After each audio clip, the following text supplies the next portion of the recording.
Hello नमस्कार साथियों, कैसे हैं आप सब। सभी अच्छे होंगे, अपनी तैयारी को और भी बेहतर बना रहे होंगे। जैसा कि आप सभी को पता है, अपनी एमपीजीके की मिसलेनियस क्वेश्चंस 100 क्वेश्चंस आपके चल रहे हैं। उसमें से हमारे कितने पार्ट 2 कवर हो गए हैं। तो आज कौन सा होने वाला है, पार्ट 3 होने वाला है। पार्ट 3 होने वाला है, तो बने रही है, बहुत ही शानदार क्वेश्चंस हम देखेंगे। ठीक है, ये हमारा चैनल इंटेलिजेंट ट्रेनिंग एकेडमी, अगर सब्सक्राइब ना किया हो तो सब्सक्राइब जल्दी से कर लीजिए। इसी तरीके की और भी क्लासेस आपके लिए यहाँ पर प्रोवाइड करवाई जाती हैं। और मैंने आपको पटवारी का कंप्लीट मैनेजमेंट आपको पढ़ा रखा है, तो आप वो क्लासेस भी जाकर देख सकते हैं। ठीक है, ये हमारा app ITA government job preparation app install ज़रूर से कर लेना, क्योंकि जो भी PDFs आपके लिए होती हैं, जो भी फ्री स्टडी मटेरियल्स है, आपको वहाँ पर मिल जाता है। मैंने PDF बताई थी आपको कल वाली क्लास में। अगर जो नया है उसको मैं आज फिर से बता दूंगी। ठीक है, जो पिछली वीडियो देख चुका होगा उसको पता होगा हमारी PDF के बारे में। ठीक है, तो इंस्टॉल ज़रूर से कर लीजिएगा। जहाँ पर आपको टेस्ट सीरीज लगाने को मिल जाती है, जो भी आपके एग्ज़ाम्स होते हैं उससे रिलेटेड टेस्ट वहाँ पर है, तो आप वहाँ पर टेस्ट भी लगा सकते हैं। जैसे वहाँ पर है आपका MP पटवारी का जो पेपर चल रहा है, आप वहाँ जाकर हमारा ये टेस्ट लगा सकते हैं, जिससे आपकी तैयारी बेहतर होगी। ठीक है,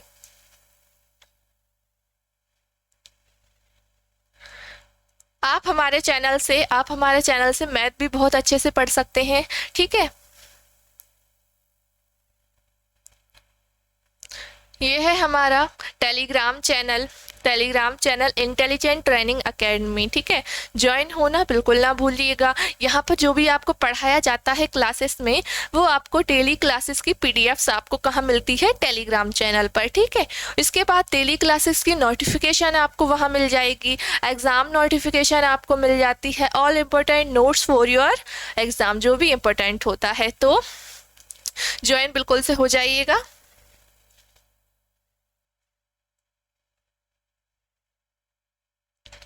देखिए, पार्ट 3 है आज। देखिए, रूप सिंह स्टेडियम कहाँ स्थित है, रूप सिंह स्टेडियम आपका कहाँ स्थित है। स्टेडियम से रिलेटेड क्वेश्चंस आपके आते हैं एग्जाम में, तो याद करते चलिए, इंपॉर्टेंट क्वेश्चन है आपके लिए। देखिए, रूप सिंह स्टेडियम कहाँ है, इंदौर में, भोपाल में, जबलपुर में या फिर ग्वालियर में। तो याद रखेंगे आप कि जो रूप सिंह स्टेडियम है आपका, वो कहाँ पर स्थित है, आपके ग्वालियर शहर में स्थित है, ग्वालियर जिले में स्थित है। ठीक है,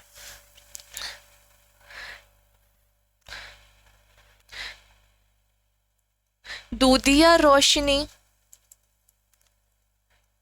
यानी कि आपका डे नाइट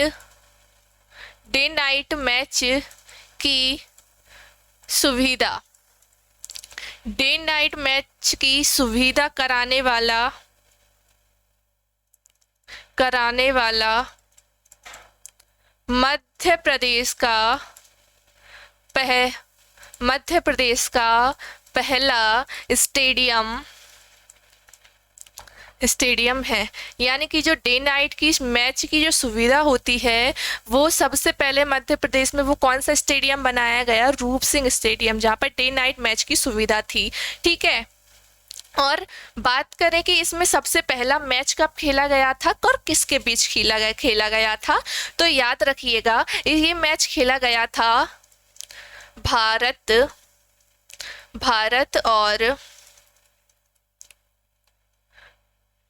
भारत और वेस्ट इंडीज के बीच खेला गया था। पूछा जाए कि रूप सिंह स्टेडियम में मैच सबसे पहला कौन सा खेला गया था और किसके बीच खेला गया था, तो याद रखेंगे भारत और वेस्ट इंडीज के बीच जो है ये मैच खेला गया था। कब खेला गया था 22 जनवरी 1988 में। कब खेला गया था? 22 जनवरी 1988 में भारत और वेस्ट इंडीज के बीच जो है ये मैच खेला गया था, ठीक है। और पहला अगर पूछे कि डे नाइट मैच की सुविधा करवाने वाला मध्य प्रदेश का पहला स्टेडियम कौन सा है, तो बात की जाएगी रूप सिंह स्टेडियम की। तो आप क्या टिक करोगे? रूप सिंह स्टेडियम, ठीक है। अगला क्वेश्चन देखते हैं। चलिए अगला क्वेश्चन क्या है आपका? मध्य प्रदेश का 52वां जिला कौन सा है? बहुत बार आपको बता दिया है मैंने, तो रिपीट होता चले उतना अच्छा है आपके लिए, याद होता चलेगा अच्छे से ना। मध्य प्रदेश का 52वां जिला कौन सा है? हमारे मध्य प्रदेश में टोटल कितने जिले हैं, कितने डिस्ट्रिक्ट्स हैं? हमारे एमपी में 52 जिले हैं और 10 संभाग हैं, ठीक है, मैंने आपको बता रखे हैं। तो मध्य प्रदेश का 52वां जिला कौन सा है आपका? निवाड़ी, मंडला, छतरपुर या फिर अनूपपुर। तो याद रखिए मध्य प्रदेश का जो 52वां जिला है आपका निवाड़ी बना था। बात की जाए कब बना था? 1 अक्टूबर 2018 को अपने मध्य प्रदेश का ये 52वां जिला बना था। बात की जाए किससे अलग होकर बना था? टीकमगढ़ से अलग होकर, टीकमगढ़ से अलग होकर, ठीक है। अभी तो अपने मध्य प्रदेश में कितने 52 जिले हैं, लेकिन 2020 से ही क्या ये प्रस्तावित जिले हैं, 4 जिले प्रस्तावित हैं। वो प्रस्तावित जिलों के नाम मैं बताती हूँ आपको। प्रस्तावित जिले आपका बागली है, पहला आपका बागली है, दूसरा आपका मेहर है, तीसरा आपका चाचौड़ा है, चौथा आपका नागदा है, ठीक है। अब बात की जाए इनको किससे अलग होके बनना है, तो वो देख लेते हैं। बागली बनना है आपका देवास से अलग होकर। कहाँ से? देवास से, ठीक है। मेहर आपका होना है सतना से अलग होके। चाचौड़ा जो है आपका गुना से अलग होकर बनना है, ठीक है। गुना जिले से अलग होकर चाचौड़ा नया जिला बनना है। नागदा बनना है आपका उज्जैन जिले से, ठीक है। इसको अलग होके बनना है नया जिला। तो 4 जिले वो जो हैं जो प्रस्तावित है, अभी ये बने नहीं है, जब हो जाएंगे तब हमारे बनेंगे, ठीक है। अगला क्वेश्चन देखते हैं।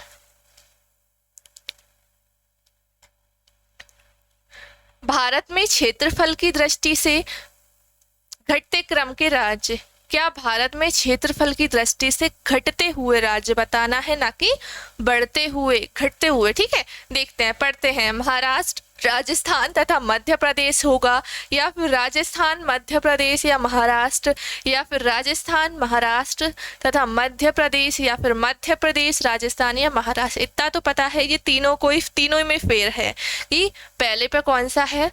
तो आप याद रखेंगे पहले पर मैं बहुत बार आपको बता भी चुकी हूँ।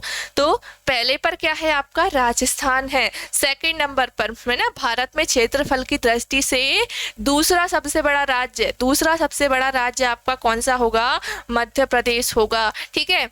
थर्ड पे है आपका महाराष्ट्र। जब हमारे पास छत्तीसगढ़ था तब हम पहले पर हुआ करते थे, लेकिन जब छत्तीसगढ़ का मध्य प्रदेश से विभाजन हो गया 1 नवंबर 2000 को, तब क्या हो गया? हम चले गए सेकंड नंबर पर और राजस्थान आ गया फर्स्ट नंबर पर, ठीक है। क्लियर है ये क्वेश्चन? अगला देखते हैं।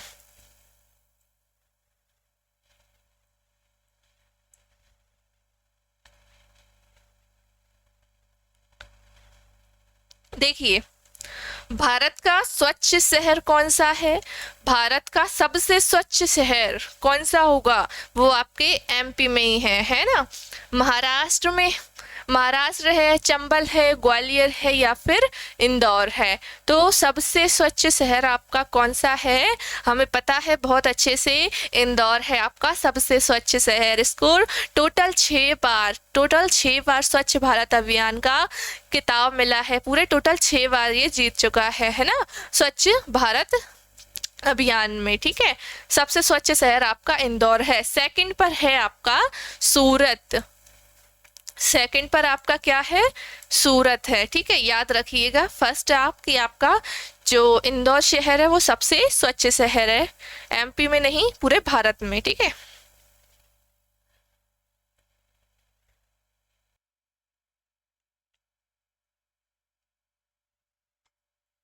मध्य प्रदेश के पहले रक्षा मंत्री कौन है? एक छोटे छोटे क्वेश्चंस आपको लग रहे होंगे कि छोटे क्वेश्चंस है, इसमें क्या है, लेकिन इनको पढ़ना जरूरी हो जाता है ना। तो मध्य प्रदेश के पहले रक्षा मंत्री आपके कौन होंगे? श्री अजय भट्ट, श्री राजनाथ सिंह, BN कुछ होगा, या फिर कैलाश नाथ काटजू। कौन होंगे आपके मध्य प्रदेश के पहले रक्षा मंत्री? पहले रक्षा मंत्री हैं, याद रखिएगा, आपके कैलाश नाथ काटजू। कब से कब तक? 1887 से 1968 तक ये रक्षा मंत्री रहे थे, ठीक है। मध्य प्रदेश के ये कौन है? रक्षा मंत्री हैं, ठीक है, पहले वो भी।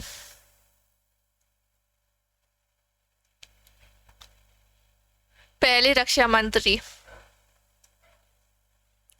देखिए, श्री राजनाथ सिंह जी हैं, ये कौन है? अभी वर्तमान के रक्षा मंत्री हैं, वर्तमान के, है ना। वर्तमान में कौन है रक्षा मंत्री? वर्तमान में आपके श्रीमान श्री राजनाथ सिंह जी हैं, ठीक है। बात की जाए कि भारत की पहली महिला रक्षा मंत्री कौन थी? भारत की पहली महिला, भारत की पहली महिला रक्षा मंत्री कौन होंगी? निर्मला रामन, ठीक है। अगला देखते हैं।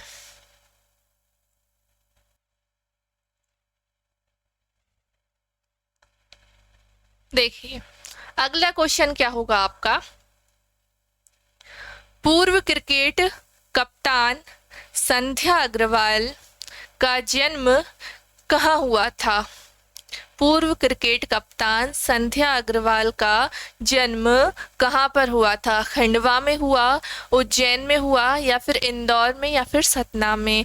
तो याद रखिएगा, जो संध्या अग्रवाल जी हैं पूर्व क्रिकेट कप्तान, ये संबंधित है इंदौर से, ठीक है। इनका जन्म कहाँ पर हुआ था? इनका जन्म हुआ था अपने मध्य प्रदेश के इंदौर शहर में, ठीक है, इंदौर में हुआ था। इनको विक्रम अवार्ड से भी सम्मानित किया गया है। विक्रम पुरस्कार जो होता है, विक्रम पुरस्कार से सम्मानित किया गया था, ठीक है। विक्रम पुरस्कार से सम्मानित इनको किया गया था, ठीक है। किसको? संध्या अग्रवाल, ठीक है, संध्या अग्रवाल। और ये भारतीय महिला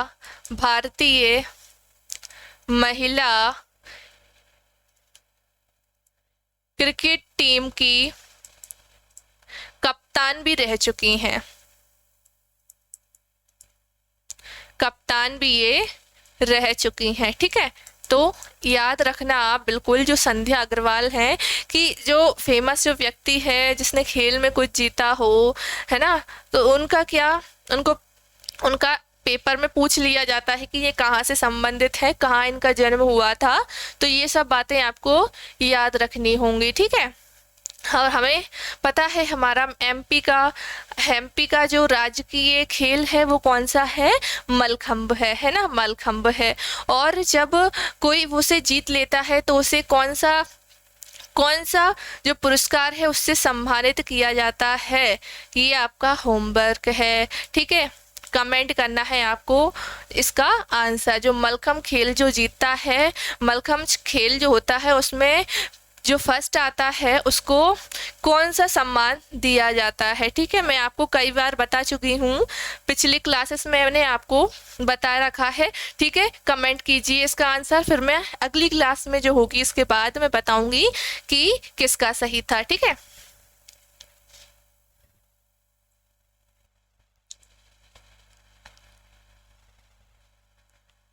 देखिए अगला क्वेश्चन क्या है आपका? असीरगढ़ का किला आपका कहाँ पर स्थित है? कौन सा असीरगढ़ का किला? तो किले से भी बहुत सारे क्वेश्चंस आपके बन जाते हैं। अगर आपको कंप्लीट चाहते हो पूरे मध्य प्रदेश के किले जो भी हैं, मेले वगैरह हो गए या फिर ऐतिहासिक स्थल हो गए, पुरातात्विक स्थल, तो ये सब चीज़ों की अलग से क्लास अगर चाहते हो तो कमेंट करना ना भूलें, मैं बिल्कुल आपके लिए क्लास बनाकर दूंगी। ठीक है, तो बताइए असीरगढ़ का किला आपका कहाँ पर स्थित है? कटनी, रतलाम, छिंदवाड़ा, बुरहानपुर। तो कहाँ पर है ये असीरगढ़ का किला? तो याद रखेंगे हम लोग, असीरगढ़ का जो किला है वो आपका बुरहानपुर में है। किस राजा का था? किस राजा ने बनवाया? आसा अहीर राजा। आशा अहीर राजा, ठीक है, किसका था? आशा अहीर राजा, है ना। असीरगढ़ का किला था, इन्होंने निर्माण करवाया था। बात की जाए इससे रिलेटेड और भी क्वेश्चंस बनते हैं कि दक्षिण का प्रवेश द्वार किसको कहते हैं? अगर आपके एग्जाम में ये क्वेश्चन पूछ लिया जाए कि दक्षिण का प्रवेश द्वार किस किले को कहते हैं, तो क्या टिक करोगे आप? असीरगढ़ के किले को। दक्षिण का प्रवेश द्वार, दक्षिण का क्या? प्रवेश द्वार। दक्षिण का प्रवेश द्वार किसे कहा जाता है? असीरगढ़ के किले को कहा जाता है। ठीक है, और अगर एग्जाम में ऐसा पूछ लिया जाए कि शाही किला कौन सा है इनमें से, और नीचे आपको दिए हुएंगे ये किला, असीरगढ़ का किला, ये वाला किला, तो क्या टिक करोगे? असीरगढ़ का किला, है ना। इसको शाही किले के नाम से, शाही किले के नाम से जाना जाता है ना। शाही किले के नाम से किसे जाना जाता है? असीरगढ़ के किले को। ठीक है,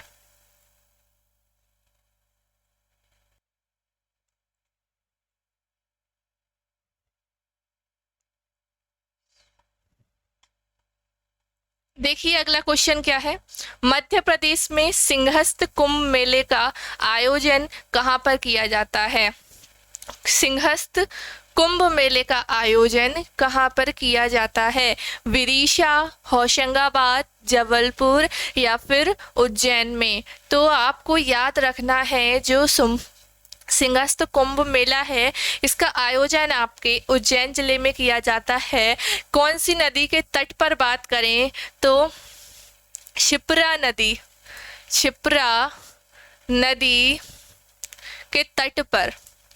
के तट पर आयोजित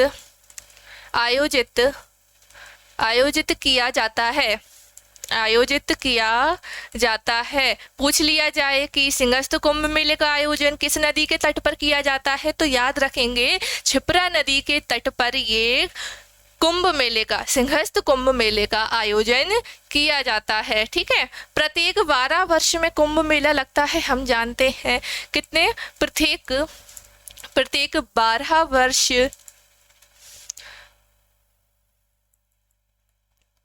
ये कुंभ मेला लगता है यहाँ पर। ठीक है, कब? प्रत्येक 12 वर्ष बाद। कब लगा था ये? अभी अंतिम बार कब लगा था? ये आयोजित हुआ था आपका 2016 में। ठीक है, 2016 में। तो अब कब होगा? 2028 में। आगामी जो है 2028 में ये इसका आयोजन होगा। ठीक है, इतने सारे क्वेश्चन क्लियर हुए। सिंहस्थ कुंभ मेला प्रत्येक 12 वर्ष बाद लगाया जाता है। कहाँ लगाया जाता है? उज्जैन में लगाया जाता है। किस नदी के किनारे पर, किस नदी के तट पर लगाया जाता है? क्षिप्रा नदी के तट पर लगाया जाता है। ठीक है, कब किया गया था? ये 2016 में आयोजित किया गया था। बहुत बड़ा मेला लगता है ये। ठीक है, तो अब कब लगेगा? आगामी आपका मेला 2028 में लगेगा। ठीक है,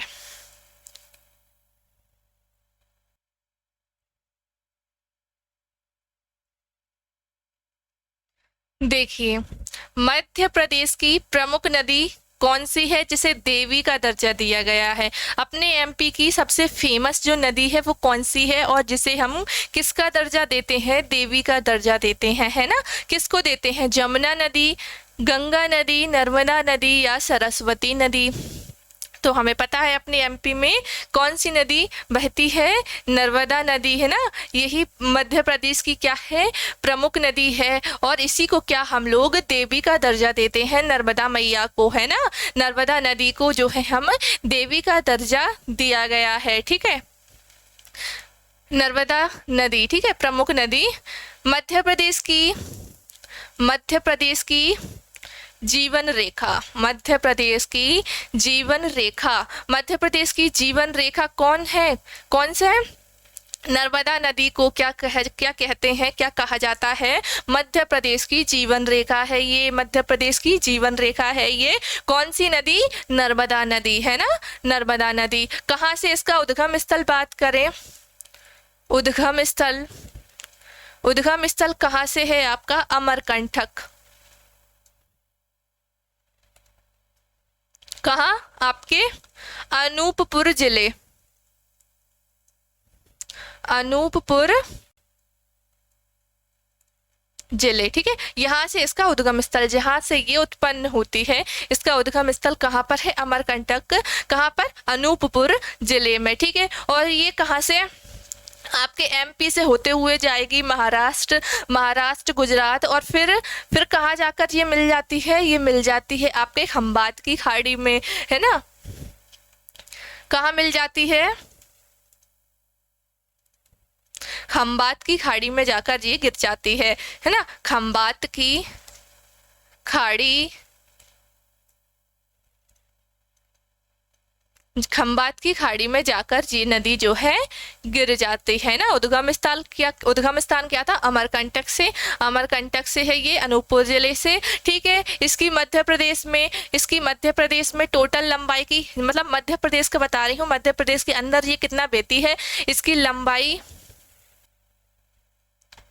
देखिए, इसकी लंबाई मध्य प्रदेश के अंदर है 1077। टोटल लंबाई की बात करें, टोटल लंबाई इसकी टोटल कितनी है? 1312 किलोमीटर। लेकिन मध्य प्रदेश में कितनी बहती है? 1077 किलोमीटर, है ना, 1077 किलोमीटर, ठीक है। बाकी जो बचती है वो आपके और राज्यों में बहती है, ठीक है। इतने सारे क्वेश्चंस आपको कवर हो गए, ठीक है। तो याद रखेंगे आप, देवी मैया का दर्जा किसे देते हैं मध्य प्रदेश में? नर्मदा नदी को देते हैं, ठीक है। ये कहाँ से बहती है? और मध्य प्रदेश की जीवन रेखा भी नर्मदा मैया, नर्मदा नदी को कहते हैं, ठीक है। अगला क्वेश्चन देखते हैं। अगला क्वेश्चन देखिए आप।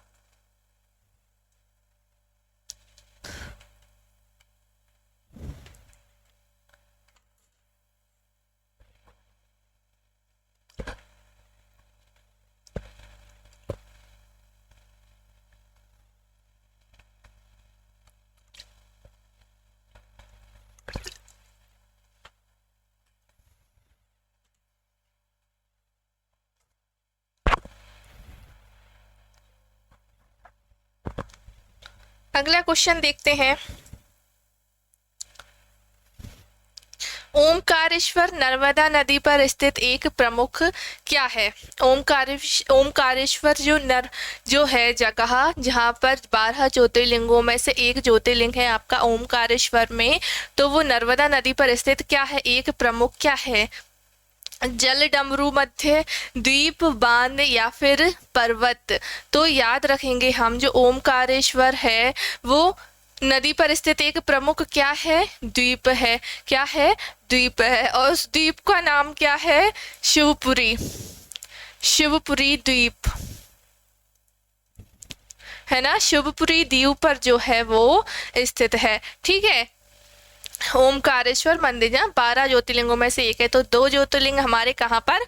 मध्य प्रदेश में। एक आपका महाकाल, है ना, महाकालेश्वर उज्जैन में, एक आपका ओमकारेश्वर। बात की जाए कि ओमकारेश्वर जो है वो आपका कहाँ आता है, तो वो आता है आपके खंडवा में, है ना। इंदौर से थोड़ी ही दूर, यानी 80 किलोमीटर होगा लगभग, बता रही हूँ, याद नहीं है। तो इतने दूर पे क्या है? ये आपका खंडवा में क्या है? आपका ओमकारेश्वर मंदिर है। प्राचीन नाम क्या है ओमकारेश्वर का? प्राचीन नाम अमलेश्वर, ठीक है। और यहाँ पर जो है दो ज्योतिर्लिंग है, एक ममलेश्वर, एक आपके हैं ममलेश्वर, एक है ओमकारेश्वर। क्या है?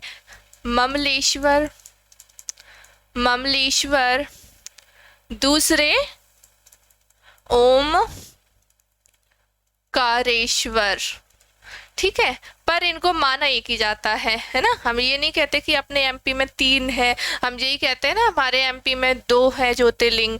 तो कितने? यहाँ पर 2 है, पर इसको माना एक ही जाता है। क्या? माना एक ही जाता है। और क्या कहते हैं हम ओमकारेश्वर को? ओमकारेश्वर को और क्या कहेंगे? अगर एग्जाम में ये पूछ लिया जाए कि मिनी वाराणसी किसे कहते हैं, क्या? मिनी वाराणसी,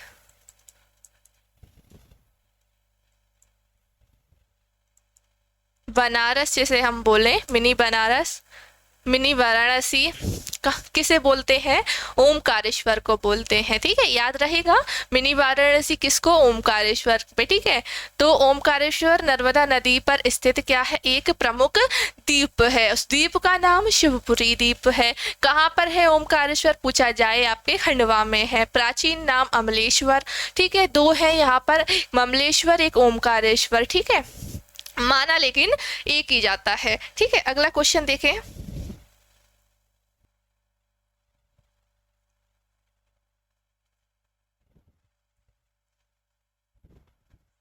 मध्य प्रदेश की सबसे बड़ी सड़क पुल किस नदी पर बनाया गया है? सबसे बड़ी सड़क पुल जो है वो आपका कौन सी नदी पर बनाया गया है? सोन नदी पर पुल बनाया गया है, ब्रह्मपुत्र, या फिर तवा नदी, या फिर नील नदी? तो याद रखेंगे जो सबसे बड़ा सड़क पुल है वो कौन सी नदी पर?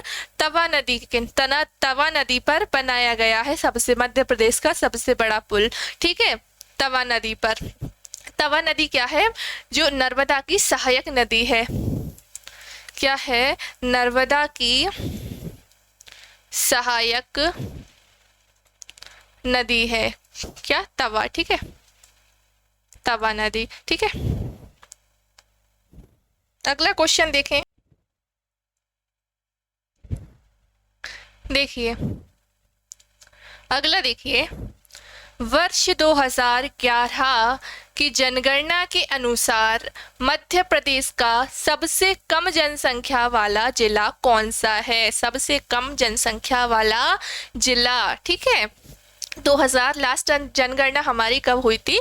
वर्ष 2011 में, लेकिन अभी नहीं हुई है, ठीक है। 2021 में होनी थी पर वो कोरोना के कारण नहीं हो पाई है, ठीक है। तो 2011 की जनगणना के अनुसार आपका मध्य प्रदेश का सबसे कम जनसंख्या वाला जिला आगर मालवा है, या अनूपपुर है, मंडला है, या फिर छतरपुर है? क्या है? आगर मालवा। क्या है? आगर मालवा। 3 जिले में आपको बता देती हूँ। एक तो आपका यही हो गया है ना, एक तो आपका यही हो गया आगर मालवा, दूसरा है आपका निवाड़ी, तीसरा है आपका हरदा। ये आपके क्या है? न्यूनतम जनसंख्या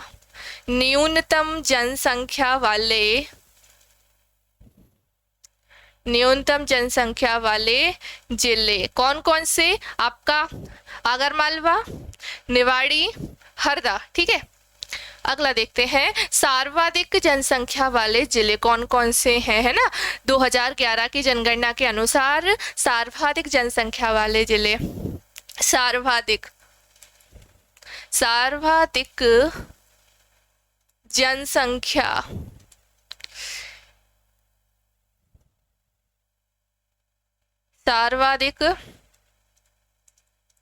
जनसंख्या वाले जिले, ये 3 जिले रहे आपके। ये आपके 3 जिले बता देती हूँ। पहला है आपका इंदौर, सबसे आगे इंदौर है ना। इंदौर आपका जो है सबसे प्रथम पे है जनसंख्या के मामले में, जनसंख्या बहुत ज़्यादा है यहाँ पर, ठीक है। दूसरा आपका जबलपुर, तीसरा आपका भोपाल। आपकी एमपी की राजधानी भोपाल। तो सर्वाधिक जनसंख्या वाले जिले आपके कौन से हो गए? इंदौर, जबलपुर, भोपाल। याद रखेंगे बिल्कुल, ठीक है। अगला देखते हैं।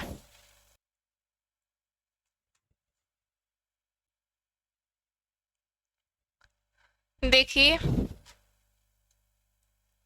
वर्ष 2011 जनगणना के अनुसार मध्य प्रदेश का सबसे कम लिंगानुपात वाला जिला कौन सा है? सबसे कम लिंगानुपात वाला जिला कौन सा है आपका 2011 की जनगणना के अनुसार? सबसे पहले लिंगानुपात का मतलब जान लेते हैं। मतलब क्या होता है कि एक किसी क्षेत्र विशेष में जहां महिलाओं और पुरुष के जो अनुपात होता है, महिला पुरुष के अनुपात होता है, वो अनुपात ही क्या कहलाता है? लिंगानुपात। ठीक है, क्लियर हुआ आपका लिंगानुपात किसे कहते हैं, समझ में आया? तो कौन सा है आपका? भिंड, रतलाम, बड़वानी या खंडवा? तो याद रखेंगे कि सबसे कम लिंगानुपात वाला जिला आपका भिंड है। 3 न्यूनतम में बता देती हूँ।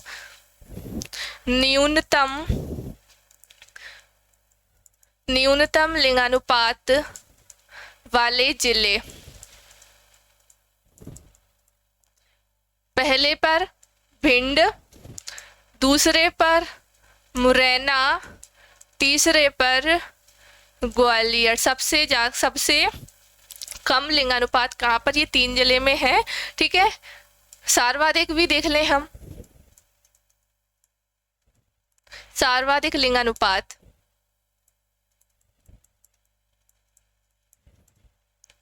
3 जिले बता रही हूँ। पहला है आपका बालाघाट,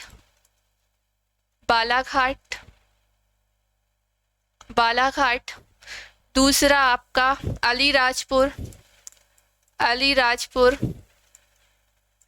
तीसरा आपका मंडला है, जहाँ सबसे ये तीनों जिले में क्या है? सबसे ज्यादा लिंग अनुपात वाला जिला है। कौन कौन सा? बालाघाट, अलीराजपुर, मंडला, ठीक है। न्यूनतम लिंग अनुपात वाले जिले कौन से हैं? भिंड, मुरैना और ग्वालियर, ठीक है। याद रहेगा वर्तमान में लिंगानुपात कितना है? प्रति 1000 पुरुष पर 931 महिलाएं, ठीक है। वर्तमान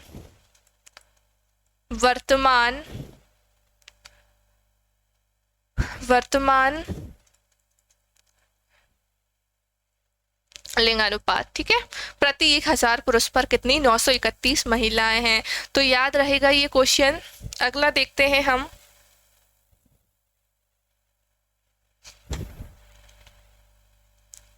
देखिए अगला क्वेश्चन, देखिए, सारे जहां से अच्छा हिंदुस्तान हमारा, है ना, सारे जहां से अच्छा हिंदुस्तान हमारा।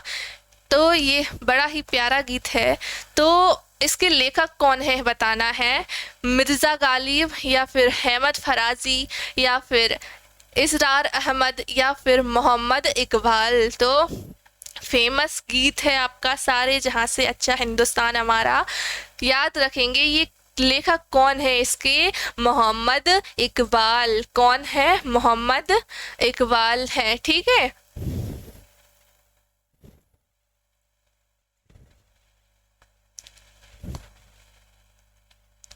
अगला क्वेश्चन देखते हैं हम। मध्य प्रदेश की उच्च न्यायालय की शाखाएं कहाँ कहाँ पर हैं? पता रखा है मैंने, कहाँ कहाँ पर है इसके 2 खंडपीठ। जो मध्य प्रदेश का उच्च न्यायालय है, उच्च न्यायालय की बात करें, उच्च न्यायालय कहाँ पर है? उच्च न्यायालय पता है हाई कोर्ट कहाँ पर है?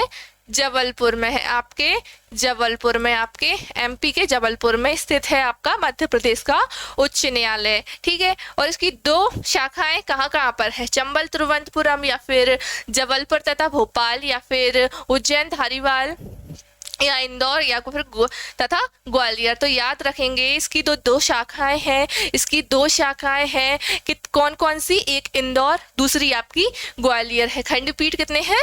2 हैं इसके, इंदौर, एक आपका ग्वालियर, ठीक है, याद रहेगा। और हाई कोर्ट उच्च न्यायालय कहाँ पर है आपका? जबलपुर में है, ठीक है।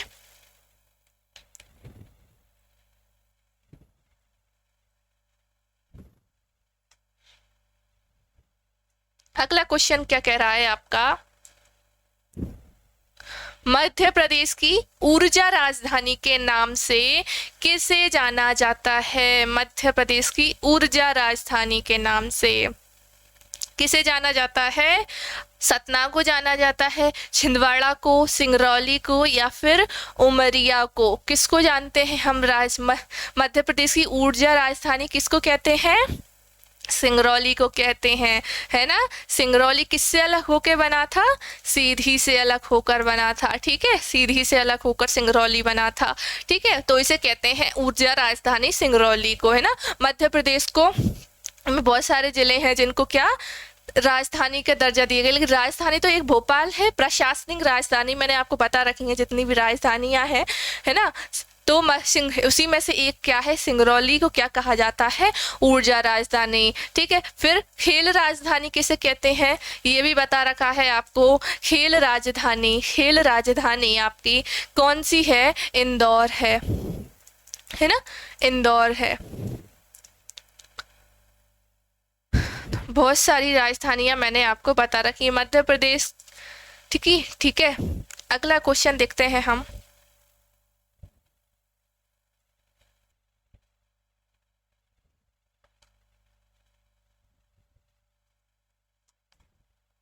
अगला क्वेश्चन देख लेते हैं। भारत में हीरा और तांबे का सबसे बड़ा भंडार कहाँ पर है? भारत में हीरा और तांबे का सबसे बड़ा भंडार आपके कहाँ पर है? महाराष्ट्र में, उत्तर प्रदेश, मध्य प्रदेश, या फिर उत्तराखंड? तो याद रखेंगे अपने भारत में हीरा और तांबे का सबसे बड़ा भंडार कहाँ पर है? मध्य प्रदेश में है ना। कहाँ पर है? आपके मध्य प्रदेश में, ठीक है। हीरा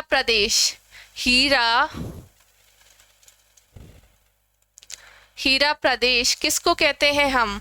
मध्य प्रदेश को। क्यों? यहाँ पर क्या है, एकमात्र हीरा की जो खदान है आपके मध्य प्रदेश में है। कहाँ पर है? पन्ना में है ना। कहाँ पर है? पन्ना जिले में, ठीक है। तांबा भी हमारे यहाँ बहुत होता है। जब मैंने आपको उद्योग पढ़ाए थे तब बताया था कहाँ पर क्या है। तो एक हिंदुस्तान कॉपर लिमिटेड है, वो आपके कहाँ पर है? आपके मलाज खंड में है। बता भी रखा है आपको ये। हिंदुस्तान कॉपर लिमिटेड कहाँ है? आपकी मलाज खंड, ठीक है। ये छोटे छोटे क्वेश्चंस हैं, आपके एग्जाम में बन जाते हैं और आप फिर कंफ्यूज हो जाते हैं, है ना। मैं आपको पीडीएफ अभी लास्ट में दिखाती हूँ जो भी नए हैं उनके लिए। बाकी पुराने जो हैं उन्होंने तो देख ली होगी, ठीक है। अगला क्वेश्चन क्या है आपका? क्रांतिकारी चंद्रशेखर आजाद का जन्म कब हुआ था? कहाँ पर हुआ था? क्रांतिकारी चंद्रशेखर आजाद का जन्म कहाँ हुआ था, है ना। क्रांतिकारी चंद्रशेखर आजाद जिन्हें हम जानते हैं बहुत अच्छे से, कहाँ से संबंधित थे? कहाँ जन्म हुआ था इनका? अलीराजपुर में, इंदौर में, या फिर अशोकनगर, या फिर बुरहानपुर में? तो याद रहेगा कहाँ से संबंधित थे ये? अलीराजपुर से। पढ़ा भी होगा आपने तो, है ना।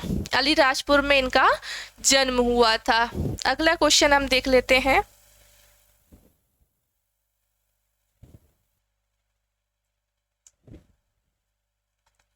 देखिए अगला क्वेश्चन, संविधान निर्माता भीमराव अंबेडकर का जन्म कहाँ हुआ था? कहाँ पर हुआ था? संविधान का निर्माण किसने किया था? भीमराव अंबेडकर ने किया था। किसने किया था? भीमराव अंबेडकर ने, ठीक है। उनका जन्म कहाँ हुआ था? हैदराबाद में, या फिर भोपाल में, महू, इंदौर, या फिर कोलकाता में? कहाँ पर हुआ था? आपके इंदौर के महू में, ठीक है। क्लियर है आपको? बहुत सारे फेमस लोग हैं जिनका अपने मध्य प्रदेश में जन्म हुआ है। कहाँ पर हुआ है ये हमको याद रखना इम्पोर्टेंट है, तो आपको याद रखना होगा, ठीक है। अगर आप चाहते हो कि मैं और इससे रिलेटेड कि कौन कौन मध्य प्रदेश में जन्म हुआ, किसका हुआ ना, कहाँ कहाँ पर हुआ, और जो भी रिलेटेड इनसे रिलेटेड चीज़ें हैं, अगर वो पढ़ना चाहते हो तो कमेंट ज़रूर कीजिए, ठीक है। कमेंट से हमें लगता है कि हाँ आपको समझ में आ रहा है, कैसी क्लास है वो भी आप बताया कीजिए कमेंट में, है ना। तो बताएंगे। चलिए मैं आपको आज पीडीएफ दिखा देती हूँ, फिर इसके बाद एक क्वेश्चन और है आखिरी, फिर मैं वो आपको कराऊंगी, ठीक है। देखिए ये आपकी शानदार आपकी पीडीएफ, बहुत ही इंपॉर्टेंट क्वेश्चन से भरी हुई पीडीएफ, 100 क्वेश्चंस की, और भी लाते रहेंगे। ये आपके लिए 100 क्वेश्चन की पीडीएफ है। आपको कहाँ पर मिलेगी बताती हूँ एंड में। देखिए सारे क्वेश्चन आपको अच्छे समझ में आएंगे, और नीचे ही साथ में इसका आंसर भी दिया हुआ है, ठीक है। देखिए आपकी बहुत ही शानदार पीडीएफ है।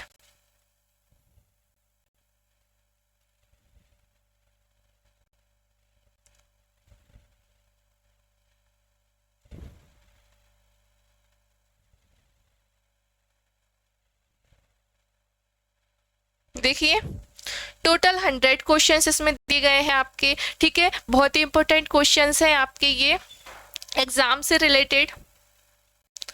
ये आपको मिलेंगे सिर्फ और सिर्फ हमारे कहाँ पर, ITA government job preparation app पर, हमारे ऐप पर, ठीक है।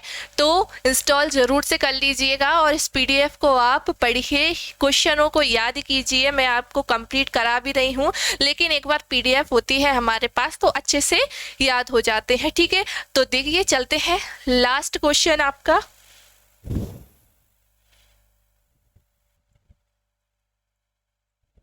चलिए आज का अंतिम प्रश्न हमारा, ठीक है। भारत के नवे राष्ट्रपति शंकर दयाल शर्मा का जन्म कहाँ हुआ था। कभी कभी हमें ना क्वेश्चन जब पढ़ते हैं तो हमें उसका आंसर मिल जाता है। अब इस क्वेश्चन से हमें क्या पता चल रहा है कि भारत के नवे राष्ट्रपति कौन थे, शंकर दयाल शर्मा थे, है ना। कौन थे, शंकर दयाल शर्मा, ठीक है। इनका जन्म कहाँ हुआ था, अपने मध्य प्रदेश में, तो वही पूछा गया है। लखनऊ में, ग्वालियर, या फिर भोपाल या उज्जैन, तो याद रखेंगे इनका जन्म हुआ था आपके भोपाल में, ठीक है। कहाँ हुआ था, भोपाल में, ठीक है। वर्तमान में कौन है राष्ट्रपति, सिंपल क्वेश्चन है। वर्तमान में राष्ट्रपति कौन है, सभी को पता है, द्रौपदी मुर्मू, है ना, ठीक है। आज की क्लास कंप्लीट हुई। लास्ट कितने क्वेश्चंस बचे हैं, ओनली हमारे 20 क्वेश्चंस जो हैं आपके शेष बचे हैं, तो वो आपके किस में आएंगे, पार्ट 4 में आएंगे, ठीक है। तो आज के लिए बस इतना ही। अगर आपको क्लास कैसी लगी बिल्कुल ज़रूर से कमेंट ज़रूर कीजिएगा, ठीक है, ठीक है। इसकी पीडीएफ आपको डल जाएगी टेलीग्राम पर, हमारे टेलीग्राम पर ये आपको पीडीएफ डल जाएगी, ठीक है। और वो वाली पीडीएफ मैंने आपको जस्ट अभी बताई थी, वो आपको हमारे ऐप पर मिलेगी क्लियरली, वो आपको बनी हुई नीचे विद आंसर्स उसमें दिए हुए हैं, ठीक है। वीडियो पसंद आए तो लाइक कीजिए, चैनल को सब्सक्राइब कीजिए। मिलेंगे अगली क्लास में, जब तक के लिए थैंक यू।